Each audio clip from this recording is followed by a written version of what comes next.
Now, as Elizabeth said in her overview of the Torah portion, she gave us an insight into Parshat Noach, and I'm sure most of you went to Hebrew school, and those of you who skipped Hebrew school, perhaps over the years, you did learn about the story of the flood and how Noah built the ark, and the animals were put into the ark, and he and his family went in, and the whole mitzvah that goes with that. So I'm not going to repeat it today.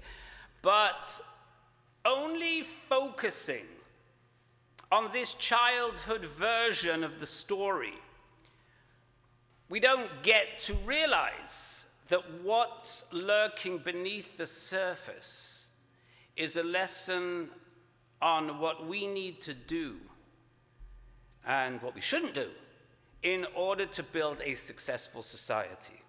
And we learn this lesson by looking into the two societies which the parasha described this morning. The generation of the flood, and then the generation of the Migdal Bavel, the Tower of Babel. The first society is, of course, the generation of the flood. That society we know was corrupt. The Torah tells us it was evil. It was filled with Hamas. It was filled with violence. And so God destroyed that society. On the other hand, the second society, the generation of the Tower of Babel, was not inherently evil or corrupt, but one which nevertheless had its problems. Now, you might know that story as well. Basically, to quickly recap, the people of the society wanted to be like God. And so what did they do? They got together to build a tower right up to the heavens, not so much to displace God, but to be God-like. But what happened? Well, the Torah tells us that God was quite amused by this. And he says to his angels, let's go down and see what it is they're actually doing. Okay, in other words, we can see in this sort of language, God's making a little bit of fun here of what's going on. And basically what happens is God thwarted their plans, we're told, by changing the languages so that they couldn't communicate with each other. And he then scattered them over the earth. But tell me, the question I have for you is, what was so wrong about building a building, building a tower? We do this all the time today. Aren't we better off as a society if we share a common purpose? And if we all speak the same language, shouldn't we be celebrating that fact? Especially given the situation in the world today, that hundreds or perhaps even thousands of people saw fit to work together in a unified way to build something together that would be everlasting. I don't see anything wrong with that. Of course we should support that. And we need more of that in our society today. We need to communicate with each other. We need to listen to each other so that we do speak the same language, even if we disagree. So, if this is true, then what was the problem with the Tower of Babel? And the problem was the truth being that those people, that society, built that tower not to reach God, not to displace God, not even to be godlike, but because they wanted to make a name for themselves. They wanted not wealth, but rather they wanted fame. Now you're probably thinking, oh, Rabbi, how can you deduce that from the Torah reading? Well, I know that because it's right in the Torah. We read it this morning. What did they do? They said to one another, Hava nivne lanu. Let us build for ourselves. And na'aseh lanu shem. And we will make for ourselves a name. The Torah says this very specifically. In other words, the society which built the Tower of Babel, which first got together to work collectively towards a common goal, disintegrated over a clash of egos and desire for fame and attention. And as they reached towards the sky, for the builders made sure, they wanted to make sure that it was known that the tower was for them and for them alone, with their names sprawled out all over it, the Migdal Bavel, for the purpose of making themselves a great name. And that is why God changed their language and scattered them, because of their desire for fame, because of their egos, because of the jealousy, their hatred, and the self-interest, as they argued over who would become the greater builder and whose role was more important. Not because they had a desire to reach God. We probably learned in Hebrew school, they wanted a client, go up there and displace God and become godlike. Not true at all. Torah doesn't tell us that. The truth is that God does want us to reach him. That part is true. He wants us to be more like him. But he wants us to do so in the right way. By building a society that is caring, a society where people work together for common goals, a society where fame and ego take a back seat to helping others, and doing so in a proper way. Have we yet to achieve that type of society? I'll leave that up to you to decide.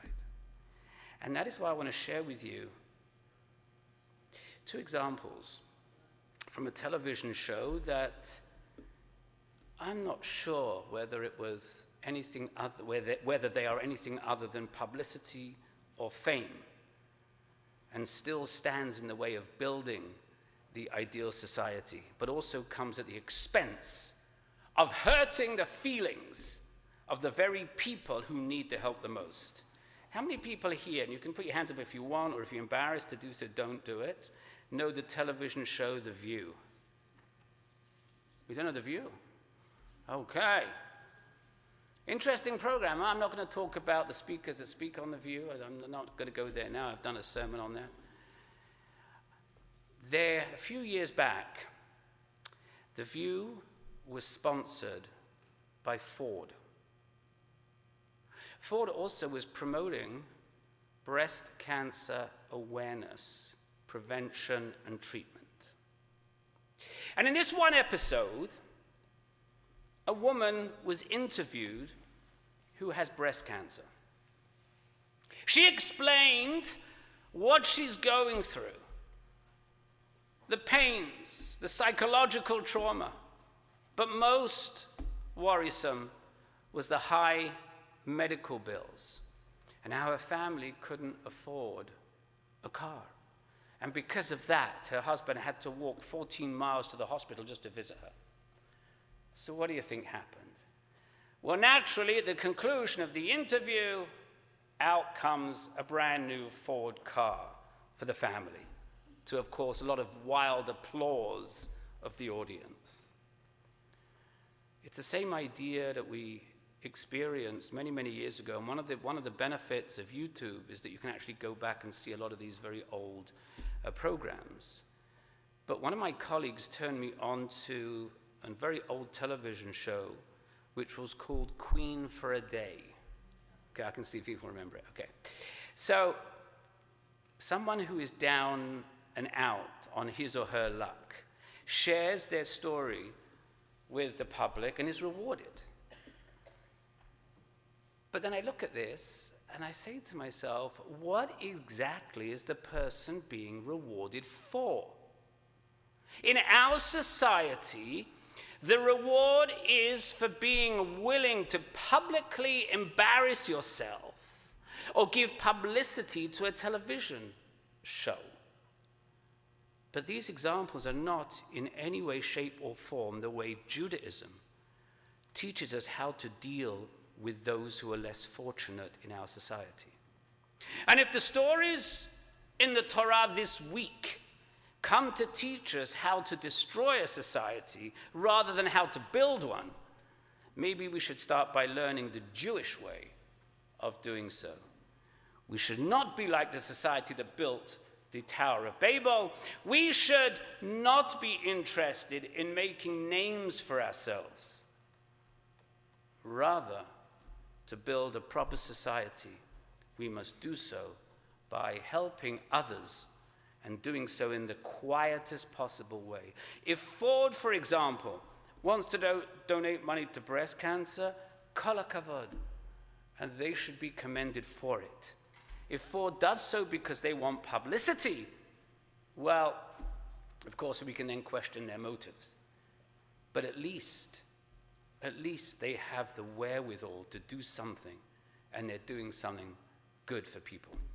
But why must the producers of these television shows insist that in order to be helped, you must first go in front of the cameras, in front of the television audience, in front of millions of people, and share your story and degrade yourself?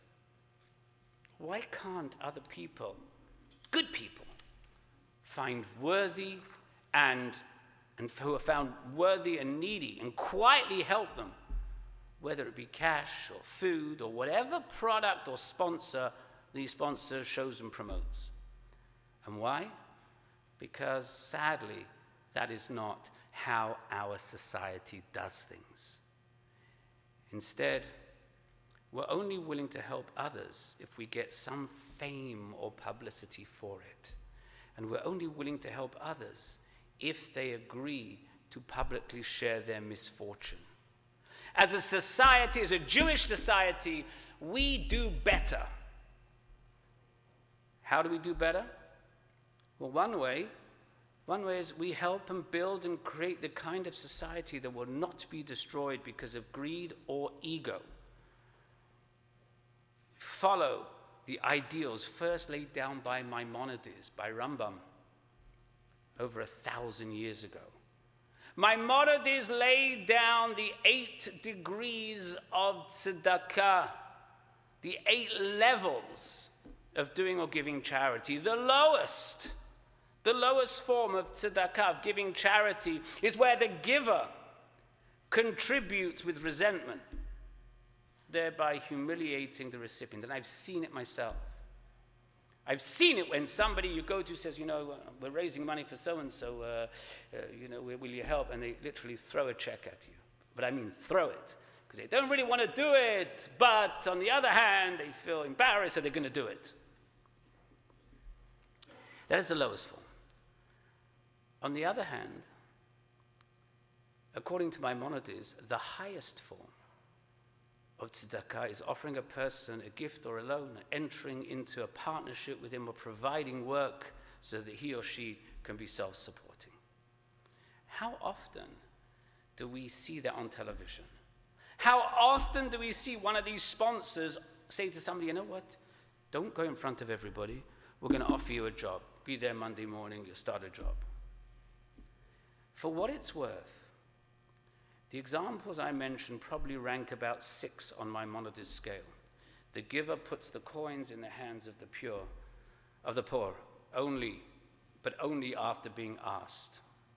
Now, if the Torah reading in Noach is really a lesson from which we need to learn on how not to build a true God-fearing cooperative society, then we must learn from this how to help others.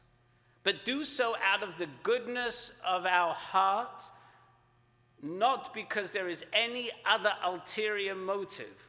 And we do so 100% anonymously. Give an example. When anybody donates money to my discretionary fund here, the recipients have no idea who gave the money, and the giver has no idea where the money is going, to whom it's going. That's the highest way. When you give to Federation, okay? Now, yes, there are those that are made public, but by and large, all the little people that give their little donations, it's the highest way of doing it. You make a donation, and then Federation gives to those who need. And we need to remember that the holiness of our lives lies not in competing with each other, not in destroying each other, not in embarrassing each other, but in recognizing the blessing of being able to live side by side with each other And at the end of the day, listening to each other, in working together to find similar languages and a common purpose in order to benefit everyone. May we all strive to reach this ideal. B'mehera v'yameinu. Amen and Shabbat Shalom.